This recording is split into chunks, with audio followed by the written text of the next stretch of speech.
n'inzu yanjye turi kumwe n'abamahanga yose duteranye duhimbaza izina ryawe. Ndagushima abo turi kumwe bari muri Amerika, bari kumwe n'inzu yanjye, bari muri Europe, bari muri Aziya, bari muri Oceania, Australie, bari muri Afurika cyane muri iki gihugu cy'u Rwanda. Ahuza kudukorera nabo bakorere, ahuza kuduhembura nabo bahembure. Mwami wumve kandi ururukire gukora mu mwaka. Mwami ndagushima yuko hari byari byaramugaye, ibyari byarahetamye uhagurukije, uvuye womoye ibyari byaraburiye inzira, ucizeho inzira, ibyari byaribagiranye ariko uzuye. Niyo Mwami tuguhamagaye nabo turi kumwe bose, kugira ngo izina ryawe rikomeze kujya kubahishirizwa muri twe. Turabigushimiye mu izina ryawe ryera Yesu.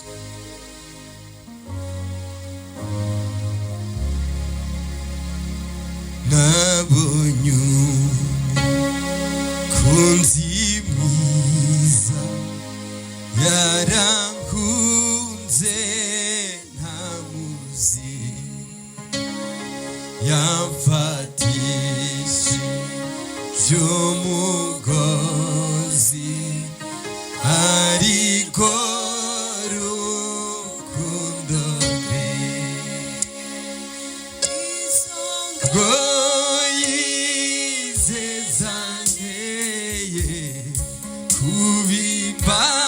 kubimbataye.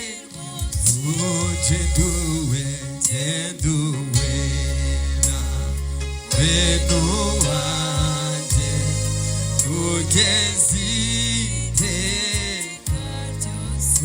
Ugenduwe genduwe na beno wanjye ugeze iteka ryose. Nabonye umukunzi mwiza kera yarampi, yaranguze yaranguza ubugingo, nawe yarandi none n'ibintu n'ibintu mfite byose ntabwo ibigu ibyo ntunze ibyo ntunze nanjye ubwanjye iby'uwo mucyo. Ibyo ntunze ibyo ntunze nanjye ubwanjye iby'uwo mucyo. Nabonye umukunzi mwiza byose arabishoboye, ajya ndinda kaga kose mu nzira ijyamisha no kumuhanga masiteka biza yizine chirugoba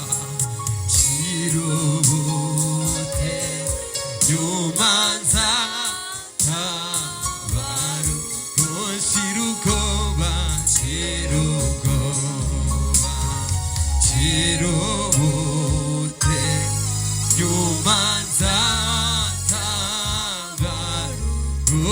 Nabonye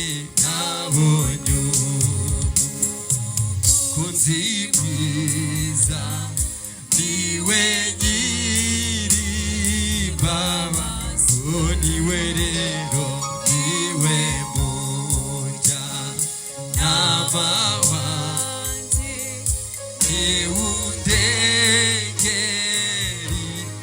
ngo ntakubaho ntakubaho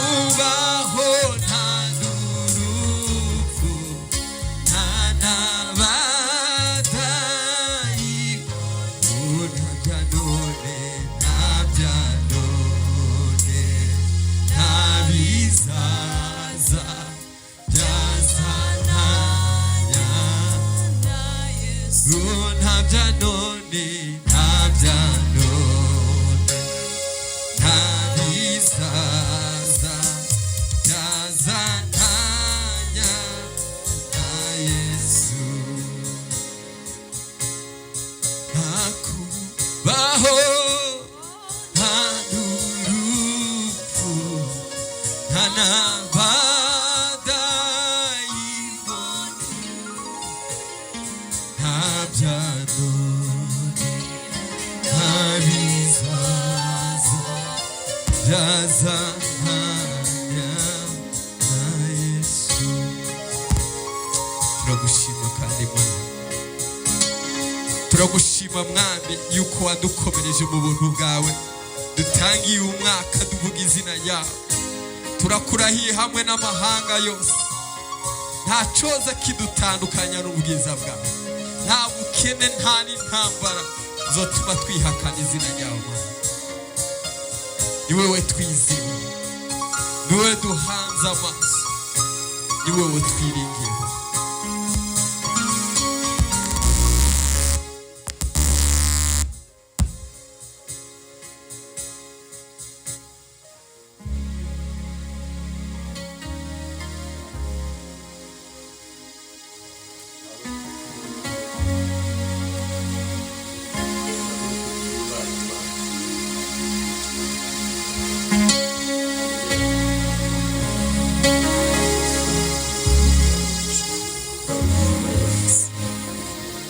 Turagushima Mukiza, turagushima Mutabazi mwiza, turagushima Mwungeri mwiza,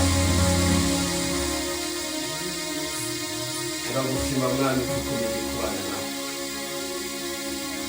Habwa icyubahiro Yesu,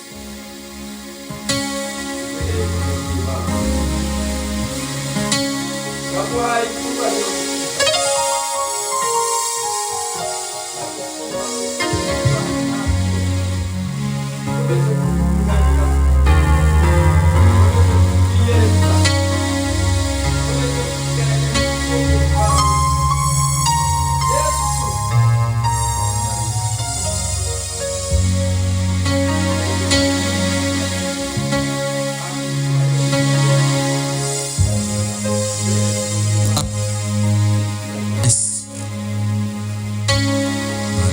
Nduburira amaso yanje ku misozi, gutabagwa kwanje kwabahe mubimbire, kuwiteka niho guturuka, kumana kumana yaremye ijuru n'isi, kuwiteka niho guturuka, kumana yaremye ijuru n'isi. Nzemera ku birenge byawe biteguza, ikurira ntagihunikira ngisinzira, izanerinda Isirayeli, ihorere maso dusinzi, Imana Imana irinda Isirayeli, ihorere maso dusinzira. Mana ni umurezi wawe wo kwizerwa, Mana ni igicucu cyawe ugihoraho, kumara izuba ntirizakwica, nijoro ukwezi ntuza gutinya, kumara izuba ntirizakwica, nijoro ukwezi ntuza gutinya. Imana niyikurinde ibibi byose iteka, Imana niyirinde ubugingo bwawe neza, izakurinda amajya n'amaza, none none no mu bihe bidashira, izakurinda izakurinda amajya n'amaza, none none no mu bihe bidashira, izakurinda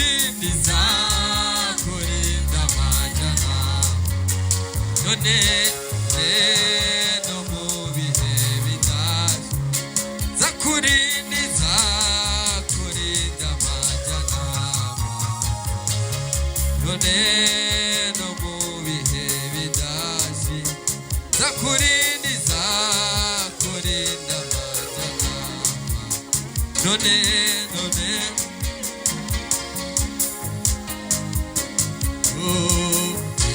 Yesu wangize ko umuvandimwe we Imana ishimwe cyane kandi ibyo mfite byose niwe wabimpaye Imana ishimwe cyane kandi Yesu kandi yarambabariye yangiriye imbohore yambiriye amaraso yo mu mutima we Haleluya Imana ishimwe kandi Yesu kandi yarambabariye yangiriye imbohore yambiriye amaraso yo mu mutima we ndanezerewe cyane kuko yancunguye Imana ishimwe kandi Yesu kandi yarambabariye yangiriye imbohore yambiriye amaraso yo mu mutima we ndanezerewe cyane kuko yancunguye Imana ishimwe ibyiza yakoze bifite mu mufasha Imana ishimwe cyane niwo mfasha mu bintu byose bikomeye Imana ishimwe cyane imibabaro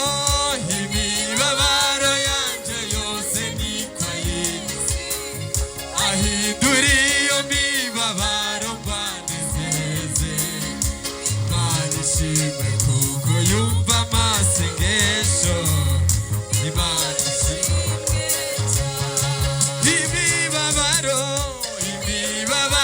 yanje yose niko ayizi ahindura iyo mibabaro mbanezeze Imana ishimwe kuko yumva amasengesho Imana ishimwe kubana rero kumana mw'ijuru mfiteye umugabane Imana ishimwe umwanya muto tuzabona umunezero Imana ishimwe wijura bera baza muri kandi izuba Yesu azatwambika ikamba ry'ubugingo tumwitegure kuko azagaruka vuba Imana ishimwe cyane wijura bera baza muri kandi izuba Yesu azatwambika ikamba ry'ubugingo tumwitegure kuko azagaruka vuba Imana ishimwe cyane wijura bera baza muri kandi izuba Yesu azatwambika ikamba ry'ubugingo tumwitegure kuko azagaruka vuba Imana ishimwe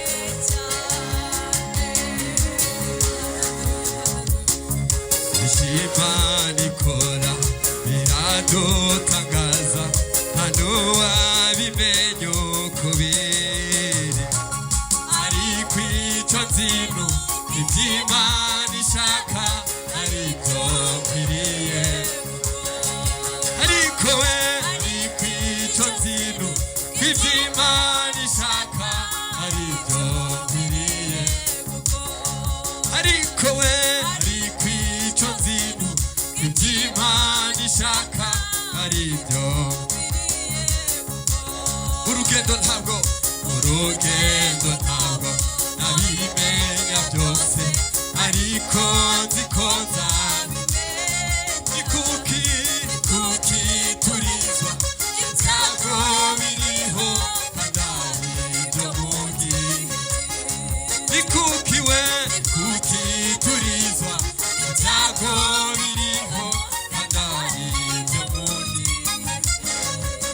Yesu we sote kufita makare bihumbi harimo n'iryo wanjye wamitiyemo icyo wamitiye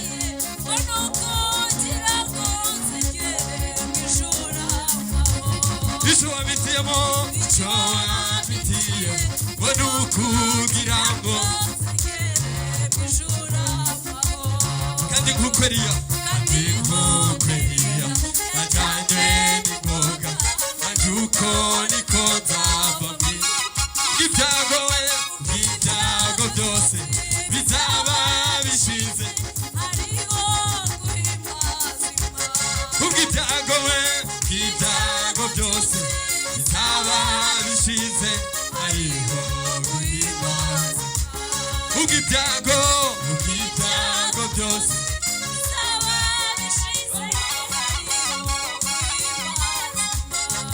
ibihumbi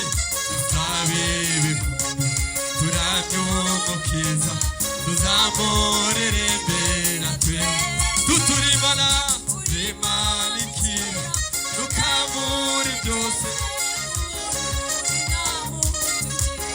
uri mana we rimanikira tukamuri byose untegereje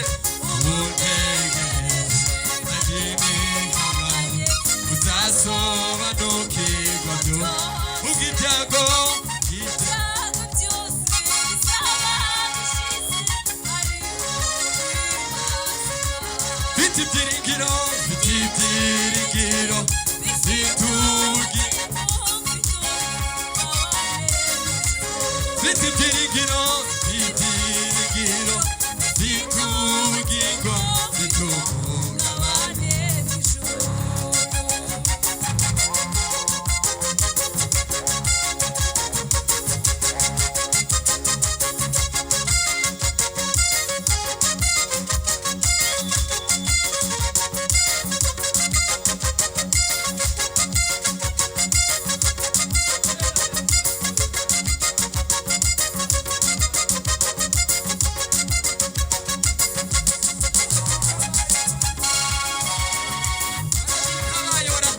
Yesu tuguhaye icyubahiro tugushize hejuru mukiza komeza kubohora imitima y'abarushe nabo umwaka tukubone himba bakoze mwana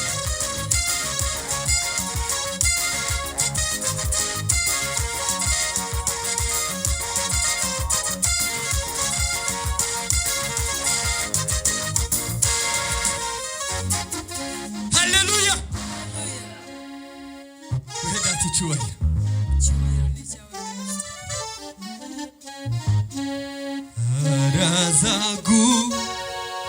arazagushiraho inzira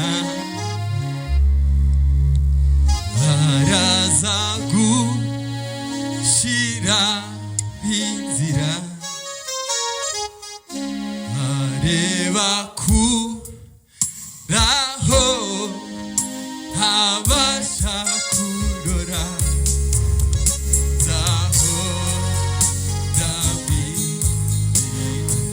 Yesu araza gushiraho inzira uwo mwana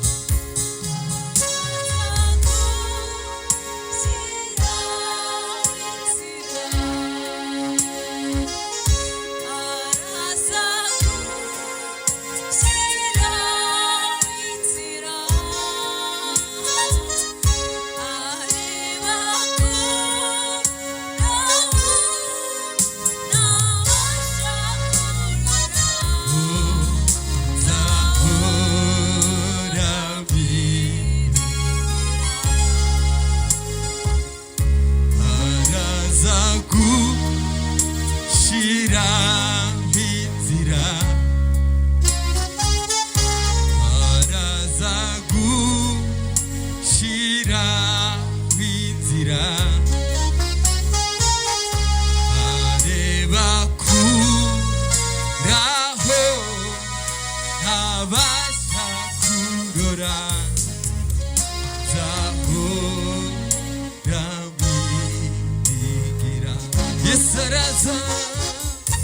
araza gucira inzira. Ngomba kubabwira yuko hari inzira umwami yaciye, kandi izo nzira tugiye kuzibonesha amaso. Hari inzira z'agakiza, hari inzira z'icubahiro, hari inzira zo gukira. Oh, Yesu agiye kubikora kwibahiriza. Kurora zahora mbigira, gusenga kwanje kukugereho, manura amahoro yanjye. Ndagukeneye ku manywa na nijoro, ibihe byose ube hafi. Gusenga kwanje, gusenga kwanje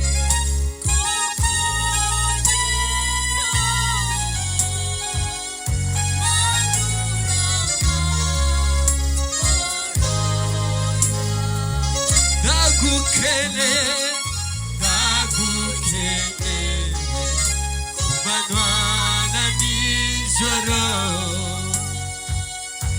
ibihe byose ube hafi. Umugisha Yesu, umugisha wawe ukomeye, uko utanga nta mubabaro ubamo. Umugisha Yesu,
nziza ubitangaza wakoze watura inzu y'umwaka wose ushimye Mana turagushima we turagushima Mana nziza ubitangaza wakoze watura inzu y'umwaka wose ushimye Mana turagushima we turagushima Mana nziza ubitangaza wakoze watura inzu y'umwaka wose ushimye Mana turagushimye turagushimye Mana nziza ubitangaza wakoze watura inzu y'umwaka wose ushimye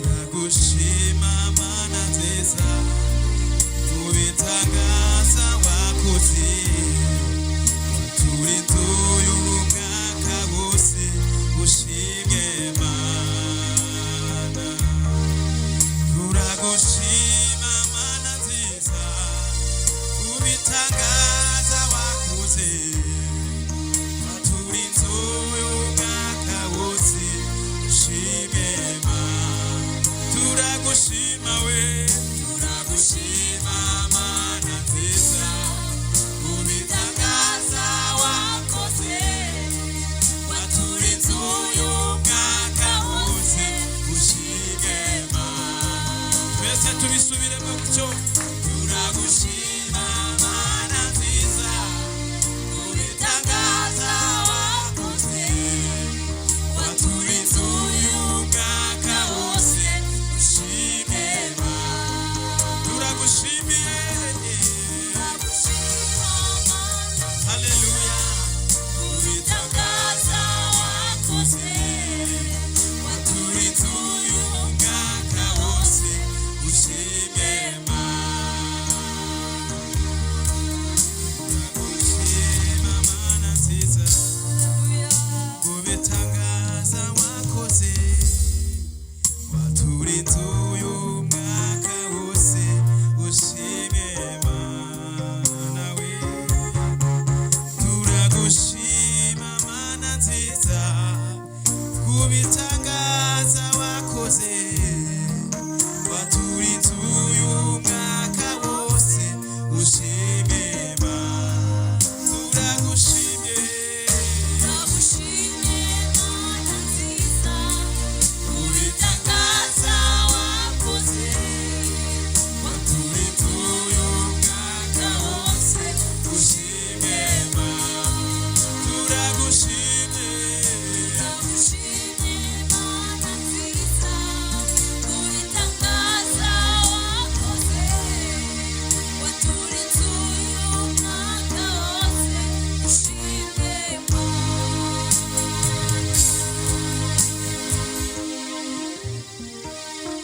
haleluya turagushimiye mwami kubw'ibitangaza wakoze turacaguhimbaza kandi tuvuga ngo kandi ukomeje gukorera muri twe mwami turiho uracakora kandi turiho twizeye kubona gukora kwawe habwa icyubahiro ku byo wakoze no ku byo ugiye gukora mwami icyubahiro kibi cyawe mu izina rya Yesu Kristo amen Imana ibahe umugisha life worshipers haleluya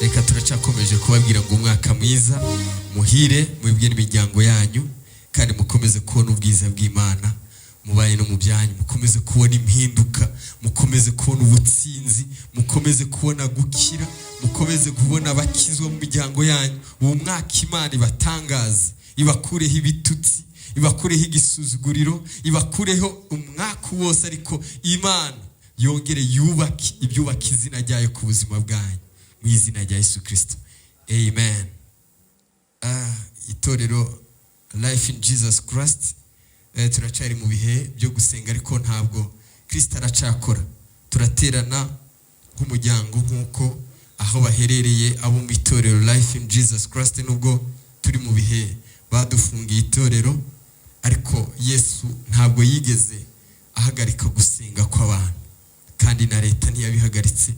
Turacateguye dutegereje igihe ndetse n'ibyo Imana yateguye n'ibyo dusabwa kugira byuzure, ariko dusenga Imana. Aho bari rero mu mpande zitandukanye, itorero rya Life in Jesus Christ Church turaterana imiryango tukama dusenga, kandi icyo tubwizo ni uko dutegereje igihe cyo gukora kw'Imana, kuko gusarura kw'Imana kuri hafi, kandi n'ab'Imana gusarura barakubona, kandi turakubona, turakwizeye ko tugiye kubonesha amaso. Rero turabashimiye abakomeje guterana natwe n'umuryango wacu, aba Life Worshipers twongeye kubashimira, kandi umwaka Imana ibagure, Imana ikomeze kwagira neza, nubwo arabo mu nzu ariko n'ahandi haba hari habaramye mu yindi nzu n'ayandi mu yindi nzu, kuko itorero ry'Imana Imana ikomeze kujyagura mu buryo bw'ibanga. Banishimwe cyane. Twongeye kubabwira yuko itangazo rya mbere Yesu n'umwami. Haleluya. Turashaterana kandi nubwo bikomeye, ariko Yesu aracara umwami bikomeye, aracara umwami byoroshe, aracara umwami bibona yuko bigushaririye. Ubwami bwa Yesu ntibuzokwagira buhangurwa n'ibihe, buracariho. Yesu aracari ku ngoma. Rero turacakomeje gusenga, tuza duterana buri cyumweru, duterana kuva saa 4 kugira saa 6 n'igice, turi imbere z'Imana, turamya Imana, twongera twumva ijambo ry'Imana mu muryango wanje nkuko bibera no mu miryango yindi. Imana ishimwe cyane. Hanyuma tukaba tukiri muri cya gikorwa dusenga, ndetse n'abandi mukomeje kudusengera turabashimiye aho muherereye. Imana ibaha umugisha. Hari abamaze gufata umutwaro wacu bakadusengera, nubwo Yesu ataragira icyo bashoboza, ariko barabisengera kugira Imana igire n'ibyo ikoresha abandi. Turacari kuri ya ntego yo kugura ikibanza, tukagura ikibanza tukubaka itorero. Aho biherereye turacakenera miliyoni zigera mu 100, ariko tukagura ikibanza tukubaka tugitegereje ibyo Imana izokwagura. Amen. Kuri ibyo byose rero ndabashimiye abakomeje kudusengera, ndabashimiye n'abandi Imana ikomeje kugira icyo ibashira ku mitima, nubwo bataragira icyo bakora, ariko umwaka icyo ukora cyose mu by'ubwami bwa data ugiye kugisarura. Kandi nkuko Nehemiya yibuze, uze wibuke ibyo nakoreye abantu bawe, ubimpembereho ibyiza. Rero kubaka inzu y'Imana izoteramiriramo abantu b'Imana, bazukiriramo, kandi gukira kwabo hari icyo wakoze, nawe Imana izoza ibigukorereho. Iyo nimero rero iri munsi, ufise icyo wahezagiwe urayitangiraho kubw'ubwami, nawe Imana ikomeze kuguha umugisha, ndetse mu buryo bwose we n'imiryango yawe ibikuvugireho nk'Imana. Tugeze umwanya wo kumva ijambo ry'Imana. Saba yuko muritega, kandi icyo Umwuka akubwira cyose mu ijambo ukomeze kugikora. Niwahezagirwa natwe mu muryango wacu, twagira ubuntu bwo kuba numwe mu muryango, nubwo twamusohoye ari mu muryango, ariko yaje kutubwira ijambo ry'Imana. Umukozi w'Imana muramumenyereye kuri televiziyo, yitwa Nkuzu Rwanda Valesi. Reka tumwakire dukomera Imana amashi. Data we uri mu ijuru, Mana uhoraho, mu izina rya Yesu ndasengera Nkuzu Rwanda Valesi, mwami nk'umukozi wawe ndamushize mu biganza byawe. Ntaba ari we, ariko wowe ugaragare muri we, wowe ukiza, wowe ubohora, ugira ibyo ukizije n'ibyo ubohoye umukoresheje, kandi ukomeze kwiyubahisha muri twe, kandi umubahishe nk'uwo watumye. Ndabigushimiye rero Mwana, nsabye imbaraga z'Umwuka Wera zikomeze kubana natwe, zigishe, kuko ari we mwigisha mukuru, atwigisha ibirenze byaza kutubwira. Ntagabanye ku byo wamuhaye, kandi ntiyongere ku byo wamuhaye. Urakoze kubyumvise, kandi uje kubana natwe nk'umuryango, ndetse n'abo duteranye aho baherereye bose, mu izina rya Yesu Kristo. Amen. Kari mukozi w'Imana. Kadukomereye amashyi, kadukomereye n'umusigwa wiwe cyangwa umushumba yimitse amashyi. Nanone ijambo ry'Imana riravuga ngo abakubahwa mububahe, sibyo? Ongere duhereze Imana icyubahiro. dushimiye cyane abaririmbyi batwegereza imana kandi abaririmbyi batuma twongera kumva uburyohe bw'imana n'ubw'ijambo ry'imana rituma dukomera muri ubwo buryohe nyine. Amen. Reka dusome ijambo ry'imana.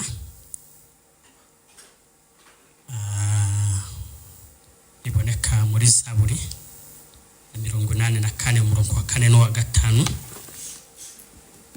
Imana ikomeze kuduhana umugisha. Zaburi ya 84. Zaburi Psalms 84 umurongo wa 4 n'uwa 5. Twahageze nasome. Hano tuba turi mu itorero, ntabwo ari mu idini bavuga ngo ibintu nuko bigomba kugenda. Oya, niko bigenda, ntabwo ari amategeko, tuyoborwa n'umwuka wasoma nta kibazo.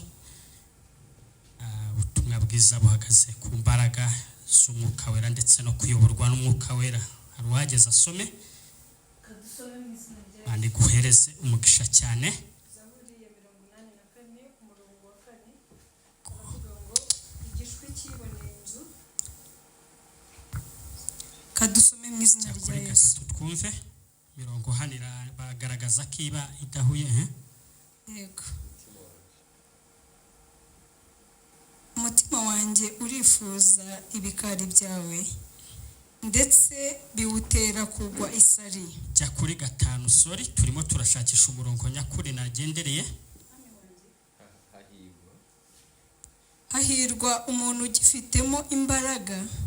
Hahirwa umuntu ugufitemo imbaraga. Hahirwa umuntu ugufitemo imbaraga. Hahirwa abafite mu mitima inzira z'Igisiyoni. Hahirwa abafite mu mitima inzira z'Igisiyoni. Yego. Iyo banyuze mu gikombe cyitwa Baka bagihindura ahantu h'amasoko. Amen. Imvura y'umuhindo icyambika imigisha. Yego. Bagenda bagwiza imbaraga. Umuntu wese wo muri bo aboneka mu maso y'Imana Isiyoni. Amen. Amen. Hanyuma soma undi murongo umwe uboneka muri hangane dusome ibyanditswe byera ko ibyanditswe byera nibyo rufatiro rw'ubutumwa bwiza tubwiriza. Ni rwo rufatiro. Yohana, muri Yohana 14 umurongo wa 12.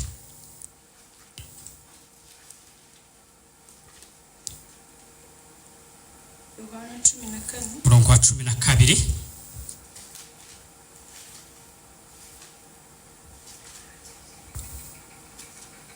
Soma witonze rwose udahuzagurika. Ubutumwa bwiza bwa Yohana igice cya 14 umurongo wa 12. Haranditswe ngo nukuri ndababwira yuko unyizera imirimo nkora nawe azayikora ndetse azakora niruta, kuko njya kwa Data, kandi icyo muzasaba cyose mu izina ryanjye nzagikorera kugira ngo Data yubahirizwe mu mwami we, yubahirizwe mu mwana we. Kadusubiremo. Nukuri ndababwira yuko unyizera imirimo nkora nawe azayikora ndetse azakora niruta, kuko njya kwa Data, kandi icyo muzasaba cyose mu izina ryanjye nzagikorera kugira ngo Data yubahirizwe mu mwana we. Nimugira icyo musaba cyose mu izina ryanjye nzagikora. Imana iguhereza umugisha. Dushimiye Imana ko iduhaye kwinjira umwaka ndetse iduhaye kurangiza uriya, uko umusigwa w'Imana Eric yaririmbaga muri ya ndirimbo ye ngo turagushima Mana nziza.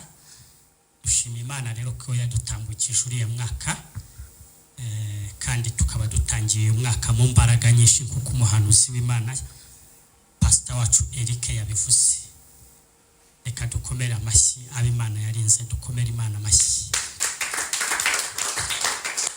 Idutangije umwaka, turangije umwaka, idutangije undi, kandi iratubwiye ngo uyu mwaka Imana izakora ibintu bikomeye cyane, izaduha imbaraga nyinshi. Bwana sifiwe. Ni naryo jambo ngendereye cyangwa se ngiye kuvugaho ijyanye no kuba mu Mana ariko dufite imbaraga. Garuka kuri ya kuba mu Mana dufite imbaraga cyangwa se urufatiro rw'abana b'Imana nyakuri. Ko Imana ntabwo ari Imana y'amagambo, ahubwo ni Imana y'amagambo n'ibifatika. Niba Imana ivuga ku banyembaraga, tugomba kubaho nyine nk'abanyembaraga. Hanyuma garuka kuri rya jambo wasomye, bagenda bagwiza imbaraga. So garuka kuri rya jambo ryo muri Zaburi, hanyuma tujye twasobanura. Turakorana nturangare, turakorana. Kuba abana b'Imana nyakuri, urufatiro rw'abana b'Imana nyakuri. Kuba wowe nyine, kuba uriwe mu Mana nyabyukuri. Sanganyamatsiko bw'abanyabwenge bamaze kuyumva. handitswe ngo muri Zaburi 84 umurongo waho wa 5 gatandatu haranditswe ngo hahirwa umuntu ugufitemo imbaraga, hahirwa abafite mu mitima inzira z'igisiyoni. Iyo banyuze mu gikombe cyitwa Baka, bagihindura ahantu h'amasoko. Imvura y'umuhindo icyambika imigisha. Bagenda bagwiza imbaraga umuntu wese wo muri bo. Haleluya. Amen. Bagenda bagwiza imbaraga umuntu wese wo muri bo. Yaboneka. Intego y'aya masaha cyangwa y'uyu mwanya ndashaka kugira ngo nguhindure cyangwa nguhanurire gutangira kugaragaza ubuzima nyakuri nk'umwana w'Imana, gutangira kubaho mu buzima nyakuri bukugaragaza nk'uwo waremewe kubaho. Ko ni ijambo ry'Imana ritugira bo, ntabwo twishyira hejuru. Amen. Amen. Bagenda bagwiza imbaraga, bagenda bava mu bwiza bajya mu bundi, bagenda bava mu iterambere bajya mu rindi, bagenda bava mu bumenyi bajya mu bundi, bagenda bava mu bwenge bajya mu bundi. Mungaragariza amarangamutima kandi ntimugire ubwoba. Tumwa bwiza bwishe mu mbaraga z'urukundo. Iyo umuntu ahagaze hano nta yindi ntego yo mu mutima, ni urukundo no kubifuriza ibyiza no kugira dusohoze icyo Imana igambiriye. Kaduhereze Imana icyubahiro. Nimugire ngo nibindi bintu, ni ukuri kw'ijambo ry'Imana kandi kugamije ubuhanuzi bwamaze gutambuka ari bwinshi butubwira ko 2025 bamwe bazakorwa n'isoni. Abo ntabwo ari abana b'Imana, abo ntabwo ari abari mu ruhande rw'Imana, abo ntabwo ari abashyigikiwe n'Imana, ariko twebwe abashyigikiwe n'Imana 2025 n'umwaka tuzakomera, n'umwaka tuzagwiza imbaraga, n'umwaka tuzava mu bwiza tujya mu bundi, n'umwaka tuzava mu bwenge tujya mu bundi, n'umwaka wo kumenya kudasanzwe, n'umwaka wo gutera intambwe, kandi n'umwaka wo kudazasubira inyuma ukundi, n'umwaka wo kubaka ibintu bitazongera gusenyuka, n'umwaka wo kubakwa mu buryo utazongera gusenya. According to the prophecy, kuko ni kwijambo ry'Imana rivuze, ni nako umusigwa w'Imana yavuze, ni nako umuhanuzi w'Imana Pastor Eric yavuze ngo life in Jesus Christ. Ngende umubwiriza butumwa bwiza mu mpano y'ubuhanuzi. Sometimes aba evangeliste tuba turaziranye. Ntabwo ndi wa muntu ngo ntabikomeretsa ngo oya mbambohotse pe, kandi imbaraga z'ubutumwa bwiza ziri mu ibanga ryo kubaho, kuko tubwiriza mu mbaraga, kuko tubwiriza mu kubaho, kuko tubwiriza mu kwirekura ni kwihishurirwa riza, kuko ubutumwa bwiza bwishe mu mbaraga zihishurirwa. Hari umugabo w'umushakashatsi wavuze ngo iyo ubwiririza mu mbaraga ihishurirwa niho riza. Duhereze data icyubahiro, duhereze data icyubahiro, duhereze data icyubahiro. Bibiliya iravuga ngo abasore b'imigenda bazagenda barangira, ariko abategereje Uwiteka bazajya basubizwa mu mbaraga. Ni wakira andi mavuta, akira iterambere. Igihe umariye ku musozi ibintu bitanyeganyega, ntabwo turi amarobo, n'amarobo agira amarangamutima barayaporogaramye. Ntabwo turi abantu batagira amarangamutima, muri abantu bazashima Imana isi ikabibona, muri abantu bazavuga isi, muri abantu bagenda bamuvinga kandi kumuvinga cyangwa ni ukuva mu bwiza tujya mu bundi, ni ukuva mu mbaraga tujya mu zindi. Sinshaka gukomeza kubaho mu buzima butamuvinga, ubuzima kandi baratubwiye ngo bagenda bagwiza imbaraga, bagenda bagwiza ubwenge, bagenda batera imbere, bagenda bava mu byishimo bajya mu bindi. Nuko ngo the purpose of God upon our, ni ugutera imbere, ni icyerekezo. Mu mbere ikiganza umubwire ngo aho mari ibintu bihagaze hamwe cyarangiye, ni igihe cy'uko ibintu bigomba duhereze data icyubahiro, duhereze data icyubahiro.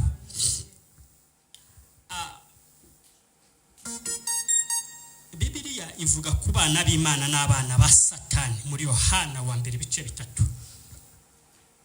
Yohana wa kangahe? Yohana wa mbere ibice 3 ivuga ku bana b'Imana n'abana ba Satani. Uhereye nko ku murongo wa 4 ukamanuka hepfo, Bibiliya ivuga yeruye. Turaza no kurangiza dusengera abantu bakira Kristo nk'umwami n'umukiza, bemere kuba abana ba Kristo cyangwa abana b'Imana. Kristo ni Imana na Mwuka Wera ni bamwe mu ibanga ry'ubutatu. Kubera ko uko isi igenda igwiza akaga, abana b'Imana bo barashobora kugenda bagwiza ubwiza. Niko bavuga ngo isi zashirana, isi zizinga, ariko abana b'Imana bo barushaho kugenda bagwiza ubwiza. Niyo ngo mu bwami bw'isi isi irarushaho kugenda yangirika, ariko twebwe mu bwami bw'Imana turarushaho kugenda twegera ubuzima, twegera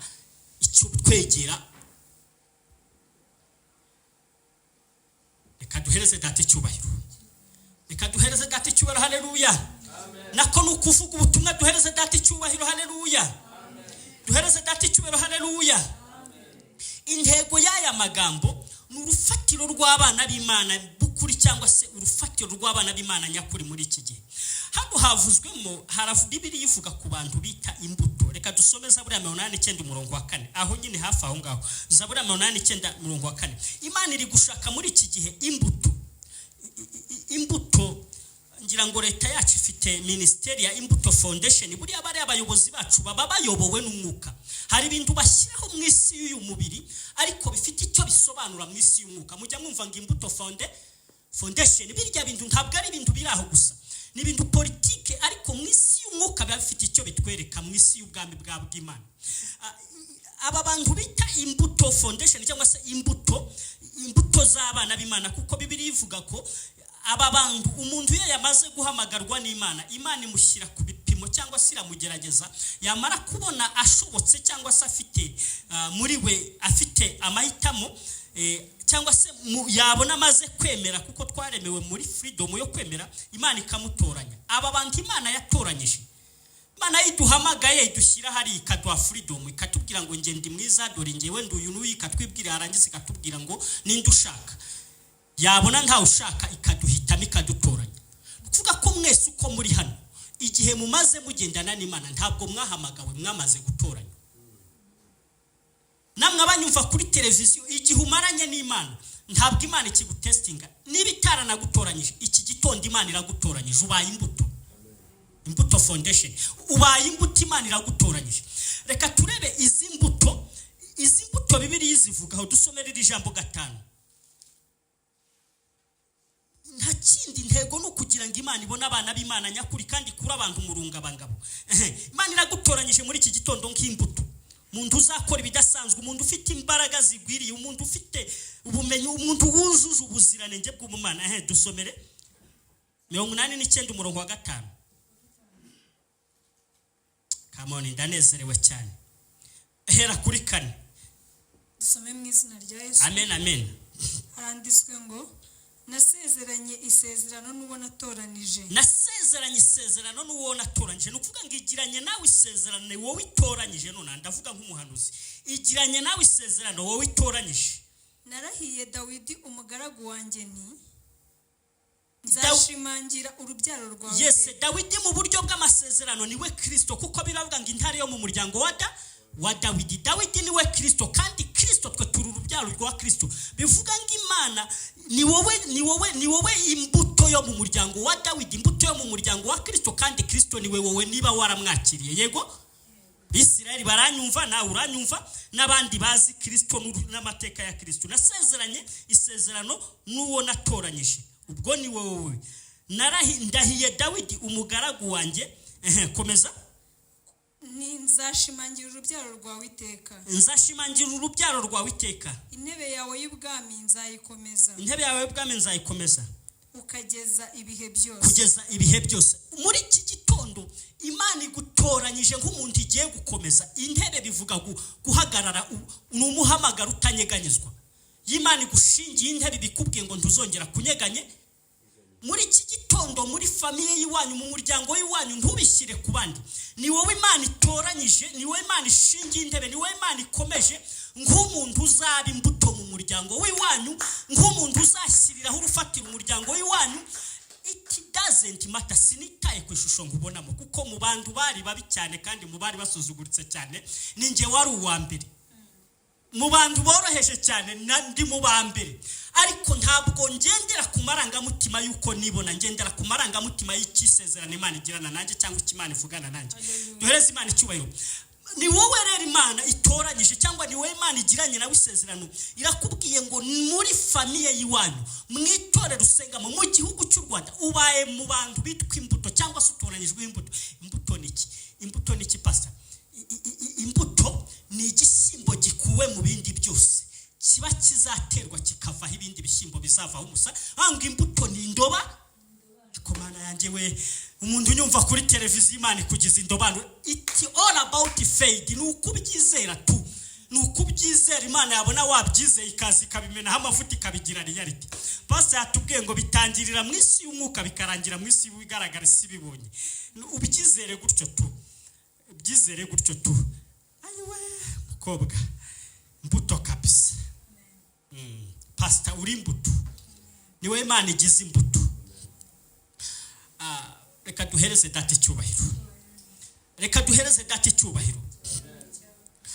Reka mbahereze gatoya ntaravuga kuri nerekeza no kuza gusoza, kuko sindi burengere cyane iminota, ahubwo ndakoresha igihe kigereranyijwe, ariko kandi dusobanukirwa aya magambo, kuko ndimo kuvuga ku rufatiro rw'abana b'Imana nyakuri muri iyi generation cyangwa muri iki gihe, cyangwa se kuva uyu munsi.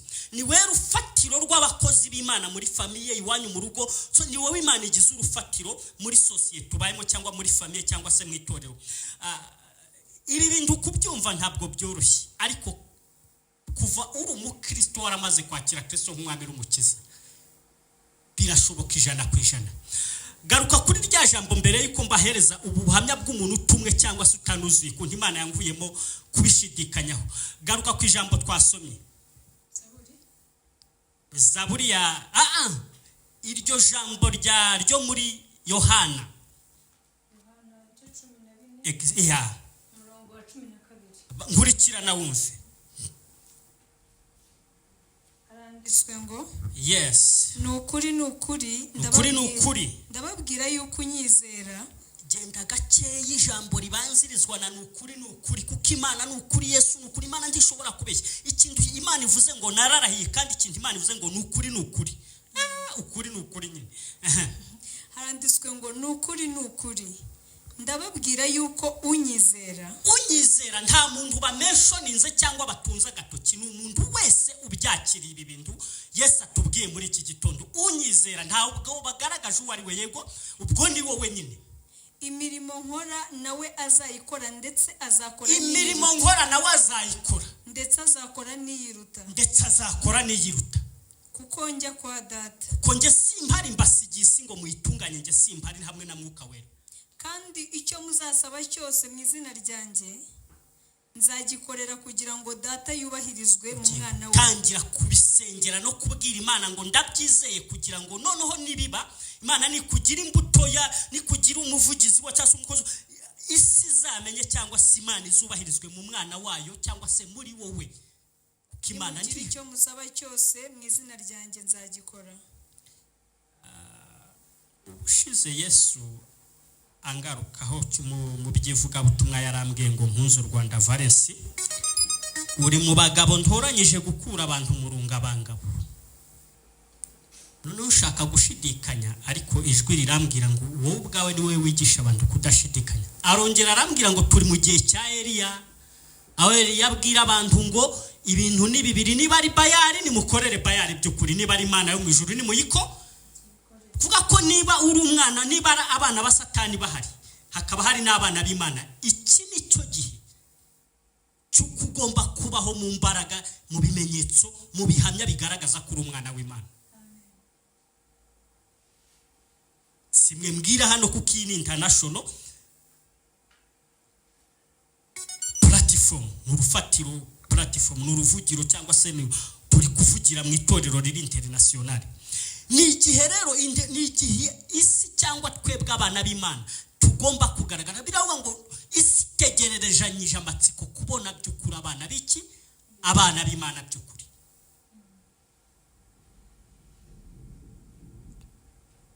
Kambahereza urugero rw'umuntu utumwe.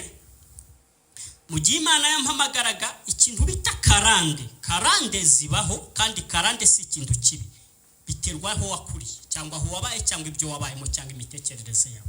Ko karande ntabwo ari ikindi kintu. Nibavuga karande ujye wumva imitekerereze, kuko Imana ishaka kugukuraho karande y'ubukene, igukuramo ibitekerezo by'ubukene. Imana iguha umugisha mushumba. Imana ishaka kwica karande muri wowe, ntiguha ibintu bifatika, ikuramo iyo myumvire y'ibitekerezo by'ubukene, kugira ngo yice ubukene muri wowe. Ibanza gukuramo ibitekerezo by'ubukene muri wowe, ugendana gukomera, kandi wabwira abantu gukomera bakabifata nk'ibihari. Duhereze data icyubahiro. Murabyushije bwa bakobwa ba Yesu, nuca no mu kintu ukabona ari Imana igikoze gikomeye, ujye ukitubwira kugira utwubake, naho utakiduha ari kukiduhe. Namba waranakoze no mu mafaranga y'umuntu menshi, bamwe mugiye kubona n'akazi gakomeye n'abanyumva mukore mu mafaranga menshi, jya uyatubwira nkaho wayakoze maraya we, twumve ko Imana ijya yigisha n'umuntu gukora mu mafaranga. Gushobora gukora mu mafaranga utayafite, ariko ukajya tubitubwira nk'umuntu ufite amafaranga yose y'igihugu, kubera ko wayakoze. Ngo duhereze data icyubahiro, duhereze data icyubahiro, duhereze data icyubahiro. Niho mu kwizera tuvugira ko nubwo udafite imodoka, ariko jya ugenda nk'ufite amamodoka yose. Nubwo utagira amafaranga, jya ugenda nk'abanyamafaranga, kuko ibyo urabizi. Nubwo utagira ibiryo, jya ugenda nk'ufite ibiryo byose, kuko wigeze ubibona ibiryo urabizi. Ubwira abantu ko ibiryo. Duhereze data icyubahiro, duhereze data icyubahiro. Nkiva muri Kenya, Imana irambwira ngo ishuri ryo kugukuramo imitekerereze iciriritse reka ndirangize mbere yuko nkugira international. Iramfatira nterura impuza n'umukozi w'Imana, mushumba wacu arabizi. Ngiye impamvu nkunda gutanga ubuhamya ku bashumba. Abashumba ni abagabo beza cyane.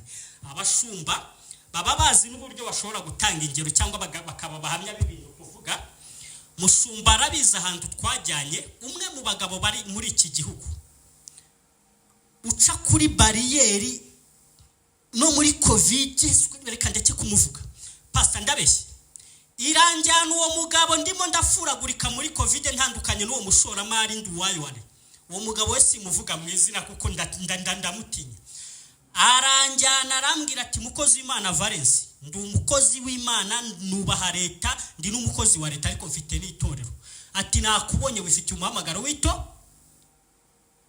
Aranjyana maranye nawe imyaka 3, reka nyite 3 cyangwa 2 y'ingunguti. Uyu ni wa mugabo ugera ahantu abantu bo mu nzego zose z'ubuzima bakavuga ngo turaku, n'utamuzi wakabibwira bakagira gutya. Imana irambwira ngo singuhuje n'uyu mugabo ngaguha amamiliyoni n'amadolari, muguhuje nawe kugira ngo umenye yuko imitekerereze yawe igomba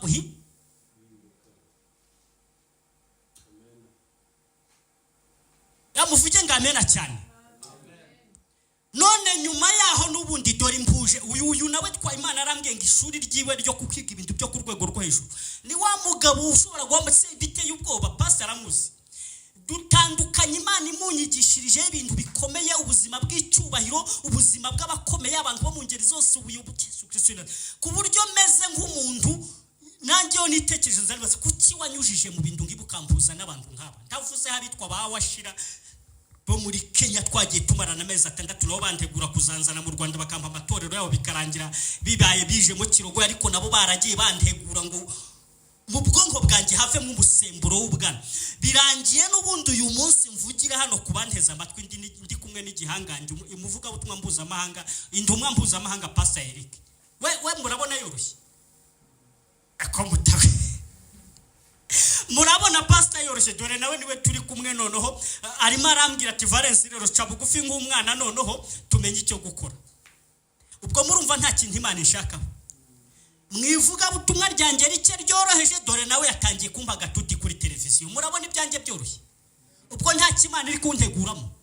Ng'umwana w'Imana rero nguko Imana igiye kugutegura, igiye kugutraininga, yaba mu bifatika, yaba mu buryo bw'umwuka, yaba mu nyigisho. Uyu munsi kuva uyu munsi n'iyi saha ni witegure ng'umuntu Imana igiye kugira umwana wayo, kandi igiye kwerekanira imbaraga zayo, kandi igiye gutangira uva mu bwiza ku buryo isi yose izamenya ngo uyu ni umwana w'Imana nyukuri. Kuko Bibiliya ivuga ngo isi itegererezanyije amatsiko kureba abana b'Imana by'ukuri. Reka twongere duhereze Yesu icyubahiro. Nsoza reka turebe bino bintu. Ni ibintu bine kingdom mindset. Reka ni ibintu bitanu cyangwa se bitandatu cyangwa birindwi kingdom mindset, imitekerereze ya cyane. Aba bana b'Imana batekereza gute? Niturangiza turabatwerekeza ku gusenga Imana, kandi ibi bintu ntibigucike kuko isomo ndibwirizaho rimwe ndigarukaho gakeya. Aba bana b'Imana nyakuri cyangwa se aba bana b'Imana cyangwa izi mbuto z'Imana batekereza gute? Kuko harageze ngo abana b'Imana bakomere mu buryo bw'umwuka, mu buryo bw'ibifatikano, mu buryo bw'amagara. Imana ivuga gukomera ngo bagenda bagwiza imbaraga, ntabwo ibivuga gukomera mu gice kimwe. Abize ubutumwa bwa prosperity cyangwa izi nyigisho z'ubutumwa bw'ubwami bw'Imana, tugira ubutumwa bubiri. Kugira mvuge ibi bintu reka mbisasire. Tugira ubutumwa bubiri ku isi. Tugira ubutumwa bw'agakiza, tukagira n'ubutumwa bw'ubwami bw'Imana. Ubutumwa bw'agakiza ni ubutumwa tugirwa abana b'Imana kubw'ubuntu nta kiguzi. Kandi iyo ugizwe umwana w'umuyobozi ukomeye ubukuweho urubanza, nk'ubu waguterura perezida akakwadopta, excellence akakwadopta nk'umwana we, urubanza rwose n'ibyo waregwaga biba bikuweho, kubera ko ubwo nibwo bita ubuntu bwo mu bwami. Iyo wakiriye Yesu nk'umwami n'umukiza, urubanza rwawe rwose ruba rugize gute? Ruba rukuweho. Ibyo nibyo bita grace. Ni ubutumwa butwinjiza mu mugambi bw'Imana nk'abana b'Imana batagira inenge. Ukimara kwakira Kristo ubukuweho urubanza n'amateka n'akarande z'amarozi iby'iwanyu bagendemo ukudashoboye, biba birangiye kuko Imana ikikwakira nk'umwana wayo ukijijwe. Ubukuweho urubanza. Abantu bakijije mwakomeye Imana amashyi. Nta rubanza ukibarwaho kuko umunsi Imana ikwemera ujye unabwira n'abantu ngo murabuzwa n'iki kunyemera ko Yesu yanyemeye, kuko umuntu umwami yemeye ntawe umucira urubanza. Imbere y'umwami niho urubanza rwawe rucirwa, ni naho ibyawe bisobanukira. Ndafashijwe we. Tukagira ubutumwa bwa kangahe? Bwa kabiri. Ubutumwa bwa kabiri ni ubutumwa bw'ubwami bw'Imana. Ubutumwa bw'ubwami bw'Imana ni ubutumwa twigishwa Imana, ariko twigishwa n'imikorere yayo n'imbaraga z'Imana. Ni ukuvuga ko ubutumwa tugira ni bubiri. Ni ubutumwa bw'agakiza, ubuntu, urufunguzo rwo kuba umwana w'Imana cyangwa se kubarirwa cyangwa se kumenya Kristo nk'umwami, cyangwa se kumenya ko Kristo ari we nzira n'ukuri n'ubugingo. Tukagira n'ubutumwa bwa kabiri bw'ubwami bw'Imana butwigisha imbaraga z'Imana, ubushobozi bw'Imana, ubwenge bw'Imana, icyubahiro cy'Imana. Ubutumwa bw'ubwami nibwo butumaramo wa musemburo, nubwo ubukijijwe ariko ubugifite karande cyangwa imitekerereze yindi. Ariko ubu butumwa bw'ubwami budukuramo wa musemburo na twatuntu twose, ugatangira kwigishwa uburyo umwami abaho, uburyo abana b'ibwami bakora ingeso z'ubwami. Ubu butumwa bw'ubwami rero n'imbaraga z'Imana iguhamagaye, uburyo ifite imbaraga, ugatangira kubaho babona ugenda usanzwe ariko uri umuntu udasanzwe. Mu mpera ikiganza umubwire ngo stili bakubona ugenda, nubwo bakubona ugenda ariko ntabwo usanzwe. Duhereze data icyubahiro. Yo mvuze ngo mu mpera ikiganza ni strategy za gihanuzi. Hari n'igihe bivuga mu iteraniro hari umuntu wasinziriye kubera abadayimoni, kuko tuba turwana n'isi n'umubiri n'abadayimoni. Hari igihe umuntu yavugaga ngo mu mpera ikiganza nanjye nasinziriye maze iminsi 3 ntaryama kubera ubutumwa bwiza. Bambwira ngo mu mpera ikiganza ngahita nkanguka ngasanga iryo jambo ryari rigezweho rirandeba. Yo mvuze ngo mu mpera ikiganza sitera imeza abanyabutayo nabyo birakora. Duhereze data icyubahiro. Hagira umuntu utera haleluya. Haleluya. Ibyo nabyo birakora ibi bintu bitanu by'imitekerereze y'abana izi mbuto cyangwa aba bana b'Imana byumve neza ubyitondere wowe unyumva aho uri hose ku isi, kuko Imana yavuze ngo abantu bagomba kuva mu rungabangabo. Umuhanuzi yatubwiye ngo uyu mwaka n'umwaka wo gutera imbere, n'umwaka abana b'Imana by'ukuri bagomba kugaragaza. Kandi tuvuga abana b'Imana, wireba ngo mfite imyaka 20, wireba ngo mfite imyaka 15, wireba ngo mfite 40, wireba ngo ndi umusaza imyaka 80, still ugihumeka, Imana iracyafite imbaraga muri wowe. Kuko biravuga ngo abasore n'imigenda bazajya bagenda basa, ariko abategereza Uwiteka bazajya basubizwa mu iki w'imbaraga. Nta tageti y'imyaka, ni buri muntu wese uri bubyizere. Igihe cyose wizereye Imana nibwo Imana itangira gukorana nawe, kuko no kumva ko ushaje cyangwa ukiri umwana nayo ni karande. Aha, duhereze data icyubahiro. Ubwo simba bohoye. Ikintu cya mbere, batekereza byinshi kandi baba basobanukiwe ihame bita divine covering cyangwa se imyambaro y'ijuru. Gutekereza byinshi singitindaho. Think big, gutekereza ibintu byagutse ni ikimenyetso kigaragaza ko umuntu afite imbuto y'ubwami muri we. Gutekereza ibintu byagutse, reka nanabwira abantu banyumva, abakozi b'Imana munyumva ku mpande zose z'isi, nubwo watekereza ibintu byinshi byagutse ntuzabigereho, ariko mu ijuru uzahabwa amakamba kuko wabaye mu bantu batekereje ibintu byagutse kandi ukavuga ibyagutse. Se kirumvikanye? Gutekereza ibintu byagutse nk'umwana w'Imana ni itegeko, nubwo wazava mu isi ibyo watekereje niyo mishinga utayigezeho, ariko mu ijuru uzahabwa ingororano kuko watekereje ibintu byanditse ukabyandika cyangwa ukabivuga. Halo? Mwakira ingororano abana b'Imana batekereza ibintu byagutse nubwo bitarasohora. Hanyuma aha hariho beya isobanura cyangwa ivuga ngo kumenya ihame rya divine covering cyangwa se imyambaro y'ijuru. Aha harakomeye, ni ukumenya kuva mu bwiza ujya mu bu cyangwa mu myambaro ujya mu yindi. Bivuga ngo hari abantu baba mu mwambaro umwe. Reka nkivuge iki kintu, abantu benshi bari kukibeshya. Imana ikaguha impano yo guhanga nka Israel Mbonyi, turamukunda twese. Utanga urugero ku muntu umuvuga neza biremewe. Ibibi byiura musanga cyangwa amakosa uramusanga, ariko kumuvuga neza biremewe. Israel Mbonyi ni umwana nawe mushumba wamuvuzeho, twese arahitinze. Ubwo ndavuga mu rwego rwa gospel, n'abandi bahitinze, ariko twibereye mu isi yacu y'umwuka. Buriya Israel Mbonyi Imana ishobora kumudeturuna ikamubwira ngo hagarika gospel none ube evangelist. Ngo hari abantu batekereza ku muziki mu buzima bwabo bakazarinda bahenuka ari umuziki batekerezagaho. Ntabwo umwana w'umwami cyangwa umuntu ufite imbuto y'ubwami atekereza ku kintu kimwe. Abana b'ibwami batekereza ku bintu bitandukanye kandi baba bafite ubwenge bw'ibintu bitandukanye, n'ahatabikora ariko ababizi. Mbonereho no kubwira abakozi b'Imana turi kumwe hano, niba uri umuririmbyi ntabwo bihagije. Kuye kuba umuririmbyi ukaba umuvugabutumwa, ukaba umuhanuzi, ukaba umunyamasengesho, turi kwivugira mu by'ubwami, ukaba n'umuntu ukora uzi gukora byose, ukaba ubizi naho utabikora, ariko ukawageraho bikorwa ukamenya kubirondora cyangwa kubitangaho inama. Mumbere ikiganza umubwire ngo Imana indinde gutekereza ibintu bikiya cyangwa kimwe. Kwara abantu mu buzima bwabo babaho batekereza ikintu kimwe. Niba ari kamera niyubaho, niba ari ugusenga nibyubamo. Oya, ibwami baba bazi ibintu byose n'amabanga yose naho utabikora ariko ububizi. Reka twinjirane mu muziki none haturamye ndebe ko tudakoramo. Nakoramo da. Reka twinjirane mu isi ya prophetic ministries turebe ko tudahanura. Imana ibishaka ko buri kibuga cyose guteretsemo ugitangamo umusaruro. Kubera iki? Impamvu n'eshatu. Ntabwo aho uzakorera bose bemera umuziki gusa. Ntabwo aho Imana izagutuma bose ari abahanuzi. Ntabwo aho Imana izagutuma bose ari abigisha. Ntabwo aho Imana izagutuma bose ari abavuga butumwa. Ntabwo aho uzagera bose ari abarokore. Hari na politike dusabwa kuyirondora tukayimenya, ariko tukaba abana b'Imana batanga inama nziza ariko nayo tuyizi. Kubera ko Yesu yaravuze ngo mugire ubwenge nk'ubw'inzoka.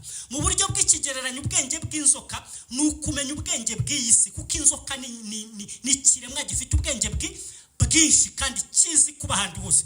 Bezo ngo mugire ubwenge nk'ubw'inzoka. Yavugaga ko abana b'ubwami tugomba kugira ubwenge nk'ubw'abisi, tukaba tuzi ibintu byinshi naho tutabikora, tukaguma mu muhamagaro w'umwuka, ariko tukaba nabyo tubizi. Wageraho abasataniste bari, n'ubu uri umusataniste ariko ukamenya ko bahari. Wageraho abana b'Imana b'ukuri bakabika ngo aha hantu hari abana b'Imana by'ukuri, ukabimenya ukabashingira. Duhereze data icyubahiro. So think big cyangwa cyangwa se ihame ry'imyambaro itandukanye, kwambara umwambaro ujyanye n'ahantu ugeze bitewe n'abantu bahari, bitewe n'uburyo ikirere cyaho kimeze. Icya kabiri ni ihame ryo kwicukiro, naryo sinditindaho, abasesenguzi bazabisesenguraho. Kuva ku icukiro, umuntu ufite ubwenge cyangwa imbuto y'icyane ntabwo abaho mu byabonye byose, ntabwo ari ibyabonye byose. Dufite abakozi b'Imana, sintawe ndunza agatoki, cyangwa se dufite abantu b'Imana, tureke n'abakozi b'Imana, ni abantu b'Imana Imana yaremye. Imana yaturemye turi ibiremwa bihambaye, ariko bakibaho nka za mayibobo, amusori, bariraho babonye, bafata ibyo babonye byose, donc babana. So ngo umuntu akabaho ameze ngo mayibobo zibera ku icukiro cyangwa se mu myanda. So tugomba kubaho tuba mu myanda tureba mayibobo uko zibaho, ariko twebwe tudafite kuva ku icukiro mu buryo bw'umwuka, no kuva mu bitekerezo by'ibintu bidafundikanya.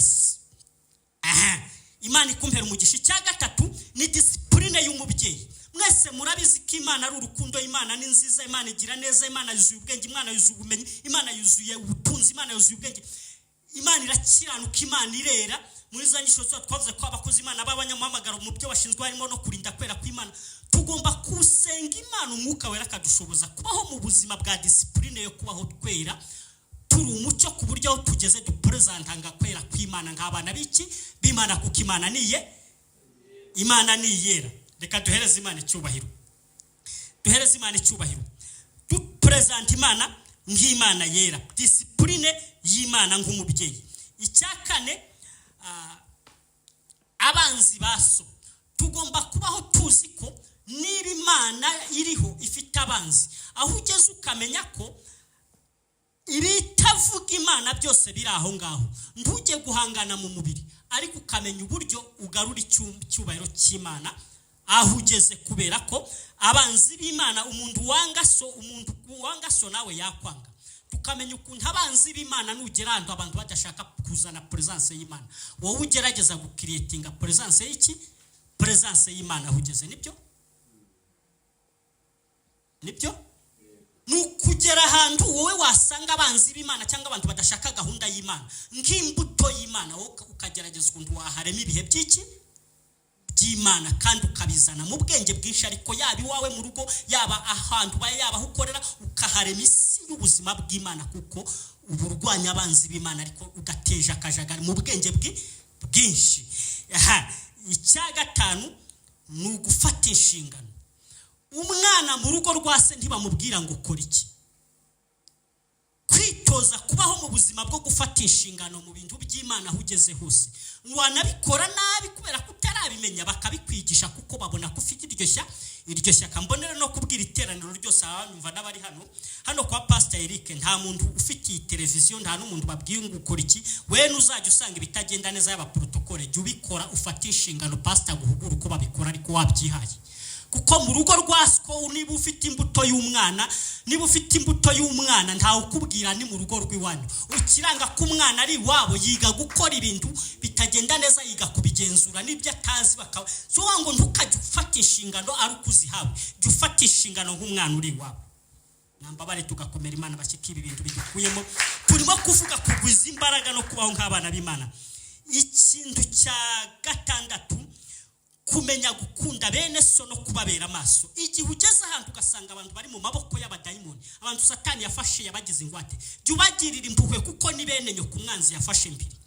Mperutse kumva akantu gakomeye ka Isiraheli, tuzagirana ibiganiro kuri Isiraheli, amateka ya Isiraheli n'uburyo Isiraheli ibamo, nabyo mbifitiye amakuru afatika. Buri Isiraheli muri kumva ngo zagaza ngirarwana intambara n'ahandi ngo babohora abantu babo bafashwe. Buriya ntabwo ari Isiraheli, ni itorero turi kubwirwa. Kabone mbega hishurirwa. Ni Imana iri gukoresha Isiraheli kubohora bariya bene wabo no kubarwanirira mpaka bazarwana, ngo mpaka abamenyekanye ko bapfuye bapfa, ariko abakiri bazima bazarwana mpaka babonetse. Naho batababona, ariko Imana iratwereka ishyaka tugomba kugira ku bwa bene data batarakira Kristo cyangwa Satani ashaka kureba. Mwaretse tugakomera Imana amashyi kwibi bintu. Nuko ngo umwana w'Imana ikimenyetso kimukubwira yasanze bene se cyangwa abana b'Imana umwanzi yafashe mbirgo nabari mu byaha. yaba mu kabari yaba aho ugendera niba ufite imbuto y'Imana ubabazwa n'aba bana n'aba bantu babaye imbata z'umwanzi wicyo umenya ko ari bene so bafashwe bugwate. Reba usanze mwene so bafashe bugwate yaragiye wana mwaretse tugakomera Imana amashyi twigisha kweri. Ibimaze kubimenya naravuze ngo nzajya mbwiriza ubutumwa no mu kabari no mu mihanda no mu masoko kugira ngo ndebe ko nahabona mwene data wafashwe mpiri abohorwe. Niyo mpamvu na Isiraheli buriya Isiraheli kurwana kwa bari abana bari abene se bafashwe cyangwa bari abandi byebe byatwaye. Nukuvuga ko Isiraheli bitwigisha itorero kurwanirira abana b'Imana bari mu bubata bw'umwanzi ari byo bidusunikira mu kuba bavuga butumwa ku rwego mpuzamahanga. Ubwo ndavuga kuba umuvuga butumwa ugezeho hose kuko umuvuga butumwa mpuzamahanga n'umuntu ubwiriza hageze hose nubwo yaba mu gihugu kiwe. Icyanyuma cya 7 ako abantu mufashijwe n'ibi bitwaye Imana icyubahiro. Iki ni ikimenyetso kikubwira ko uri umwana w'Imana ufite imbuto y'Imana kandi abantu bose ari bene so. Ibi ni nabyo bigaragaza urukundo. Ikindi kintu mboneraho no gushimira abantu bakomeza gutera inkunga iyi televiziyo batera inkunga ubuzima bw'abakozi b'Imana. Nubona mwene se akennye kandi si ko ari umushoramari, menya ko ari wa mwana w'ikirara wagiye ahunze iwabo mu rugo. Ariko nubwo ari umwana w'ikirara akaba yarageze hanze agahura n'ibimukubita hasi agakena akagira gute, igihe Imana iguhaye ubushobozi ntukajye ushaka kubaho neza hari bene so hari ibindi biremwa by'Imana bikeneye ko ugerageza gukora ibishoboka byose abantu b'Imana yaremye ubazanira ubuzima. Kubera ko Bibiliya iravuga ngo iyo bageze mu gikombe cyitwa baka bahinduranda amasoko niko twasomye. Mu yindi mvugo ku iki kintu cya 7 ni ukugera ahantu abantu badafite ubuzima nawe ureba ko bidashinga, kuko si ngombwa ko nkubwira ko nkene, si ngombwa ko pastor mwiriyerekwa kubwira ko afite ibibazo. Oya, mureba umenye icyo akeneye ubikore, yaba kuza atakuza umuzamure cyangwa kuko ni mwene se ushaka kagira ishusho. Alo, ntukashake ko umuntu agusaba, ahubwo jya ureba umuntu avundagurika nk'umwana w'ikiraro, umenye aho yayobeye, umenye aho byapfiriye, umenye umuhama, umenye ukuntu wamusapotinga atavuze. Ikimenyetso cy'ukuri umwana w'Imana ni ukubabazwa na bene so ubuzima babayemo butagaragaza Imana. Ibyo rero ubwo ndabwira abashoramari b'isi n'ab'Imana yubatse mu mwuka mu mubiri no mu bugingo icyo gukora ubwo cyabonetse. Kandi ukumubona tubwiriza amanywa n'ijoro tutaryama, mba mvuga ngo nubwo ntagira amafaranga n'ibindi by'agaciro ngo mbiha abantu, ariko basi icyo nahawe na data ndakibaha. Niyo mpamvu n'izi nyigisho zikomeye nziha abantu mvuga ngo Mana nuwo ntahe ibifatika ariko muhe ibitekerezo bizima. Duhereze data icyubahiro. Dusoze dusenga. Itoze kugira ubuntu, babyita ni cya 7 cyitwa itoze kugirira ubuntu bene so, kubafasha kugira ngo bene so bagire ishusho igaragaza ko so ari umwami kandi ko so ari umunyembaraga. Kuko igihe bagaragaza ishusho ya data nawe ubwawe iso azubahirirwa mwisi hose ubigizemo uruhare. Reka dusenge Imana. Navugaga kubaho tugwije imbaraga nk'abana b'Imana, kubaho dufite ishusho nyakuri nk'abana b'Imana, gushyiraho urufatiro rw'abana b'Imana nyakuri mu mwuka mu mubiri mu bifatika, bafite ubuhamya bufatika. Ariko nubwo mu mwuka no mu mubiri byaba bitaragerwaho, ariko bafite imitekerereze y'ukuri nk'iy'abana b'Imana. Zamura ikiganza dusenge Imana, zamura ikiganza dusenge Imana. Ubu ni ubutumwa bwiza bw'umuvuga butumwa, kandi mwumve ko isi ntabwo ishaka kubwigisha. Murabizi ko amadini atangira ntabwo nyatunza agatoki, ariko hari amagambo amwe namwe amadini atagendaga avuga byasaga n'ubwiru bwabo. Ntabwo ku ngoma ya Yesu ariko bimeze.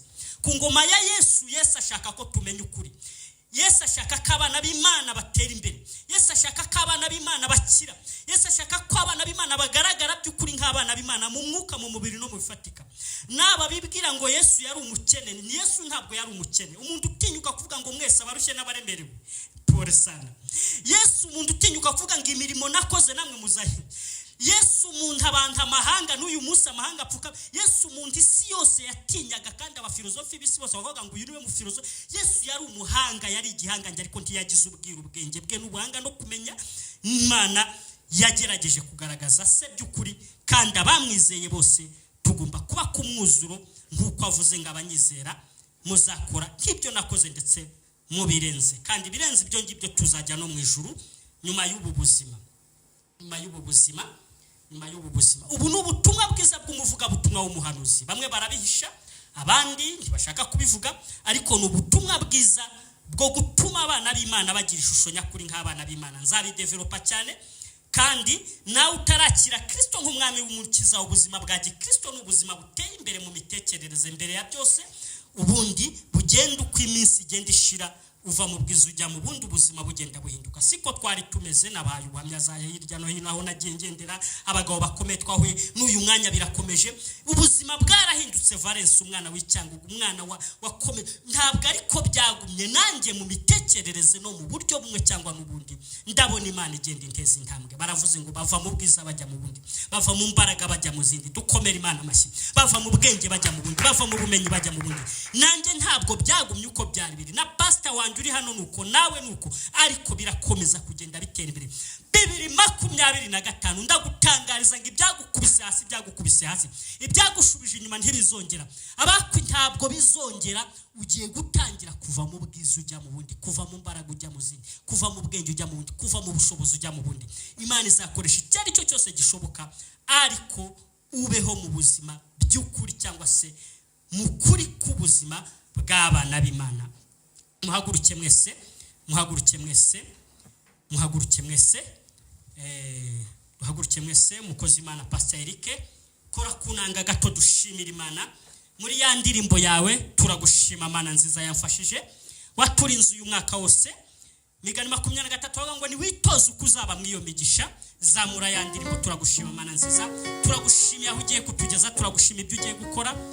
Restiki de vos entrées. Turagushimiye Mana ku uburyo twaguye mu bitekerezo, turagushimiye ko dukuye ku icukiro ry'ibitekerezo, turagushimiye Mana. Turaramye Imana, usenga Imana, ubwira Imana igukure mu musemburo w'imyumvire, kuri Imana igukure mu ubwoba. Zamura mukozi Imana, ndimo ndasenga natura ngewe natangiye. Urasenga Imana, estifo sangire muri sase. Urasenga Imana uyibwira kubohore. Imana igushingiye igiti. Mana shaka kugira umuntu udasanzwe. Uniguse. Mana shaka kugushyira ku mwuzuro wayo. Mana shaka kugaragaza nk'umwana wayo, representa wayo mu mwuka mu mubiri Niguse. Niguse. Mana shaka ibitekerezo bizafasha isi. Mana shaka ibitekerezo bizagaragaza Kristo. Uniguse.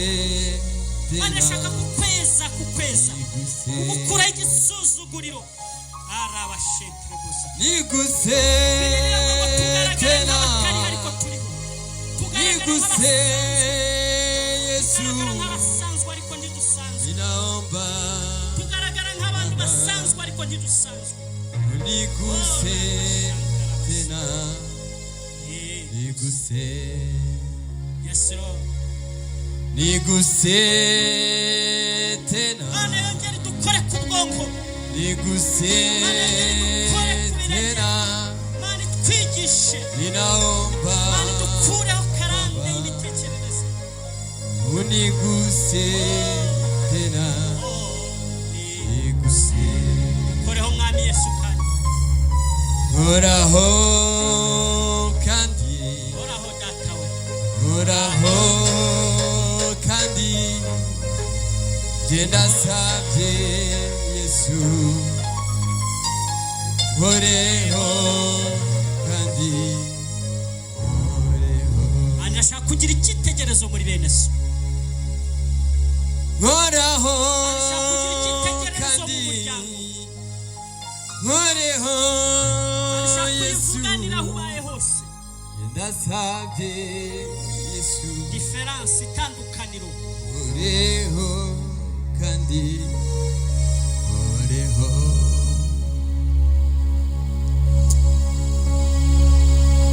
Turagushimye Mana, turagushimye kubw'ijambo ryawe. Senga Turagushimye umbura karushimira Imana kubw'ibitekerezo byagutse iguhaye.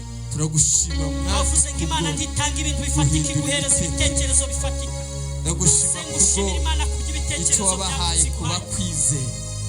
Sengushimira Imana kikongera Turagushimiye impano Mwami kubw'ibyiza wongeye kongera abakwizeye. Shimira Imana kikongera Turagushima kubw'imirimo ugiye gukoresha kongereye amavuta abakwizeye. Turabigushimiye Yesu. Umugisha ubwoko bwawe Mwami. Bagirire neza Mwami. Bongereza imbaraga Mwami. 2025 Mwami hembura imitima yabo. bagendere mu buryo bwose, Hembura bavuganire televiziyo. mu buryo bwose, abadukurikira bose bahure n'ibyiza byawe, bahure n'ineza yawe, bahure n'ukuboko kwawe, Mwami Yesu. bahure n'ubutsinzi bwawe. Urakoze yewe, tugukomeye mu mashyi tuvuga ngo urera kandi urashoboye, mu izina rya Yesu Kristo, basa amen. hari icyo umwuka nyibukije, reka dusenge. Bose yabushyize muri Kristo, birikavuga ngo iyamuduhaye uwo nguwo yahamije uwo musigwa cyangwa se uwo nguwo mutangabugingo ngo izabura. Kuva nkwakiriye Mwami Yesu nakiriye imbuto y'ubwami, ubuzima bwanjye buratangira kubaho, ntekereza nk'abami, ntekereza nk'abakomeye b'isi no mu ijuru, ntekereza mu buryo budasanzwe, ntekereza nk'uko Imana itekereza, nkuraho ibitekerezo biri hasi cyane, umva ibitekerezo nk'iby'umwana, nk'iby'imbuto, nk'iby'umuntu ufite imbuto y'ubumana muri we, mu izina rya Yesu Kristo. Mwami Yesu, ndagushimiye kubwo mwene data ukijijwe, ukwakiriye nk'umwami n'umukiza mu bugingo bwe.